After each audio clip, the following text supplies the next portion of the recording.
In a letter dated 4th August 2023, the Minister of Trade, Francis Mwebesa, dismissed the UNBS Executive Director, David Livingstone Ebiru, following his admission before a probe by the National Standards Council into his alleged misconduct, mismanagement and misappropriation of funds.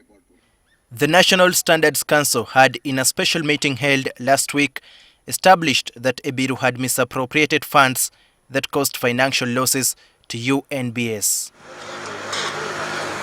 For instance, Ebiru is said to have admitted to withdrawing and spending non-tax revenue funds totaling to 11.5 billion shillings, which he was required to remit to the consolidated fund. He also reportedly admitted to having spent 285 million shillings that was deposited by traders and businesses as security. This act, according to the National Standards Council, was against the advice and guidance of the Accountant General. Ebiru is also reported to have admitted to making several cash withdrawals without the authorization of the National Standards Council and the Treasury. He also failed to discipline 5 staff members who caused financial loss to UNBS, amounting to at least 9 billion shillings. The National Standards Council also accuses David Livingstone Ebiru for denying having been investigated and found culpable by the IGG for the misappropriation of funds meant for the fuel marking project.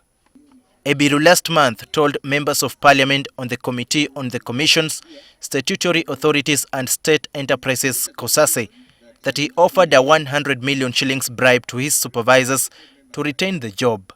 He would later withdraw his allegation. Where did you get the 100 million shillings from? I borrowed the money. So this was personal money? Yes, sir. And you handed it over to who? Through the representative of the chairman, one of the board members here, Mr. Omar. He came to my office and picked it from my office. Was it cash? It was in what? Cash.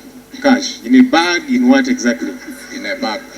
The National Standards Council has now observed that this act has adversely eroded Ebiru's moral standing to hold such an important responsibility of the office of the Executive Director.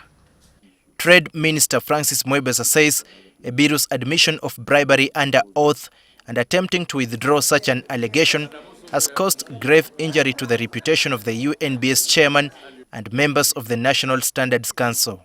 The minister has now dismissed David Livingstone Ebiru from his position as the Executive Director of UNBS with immediate effect. Daniel Kibet, NTV.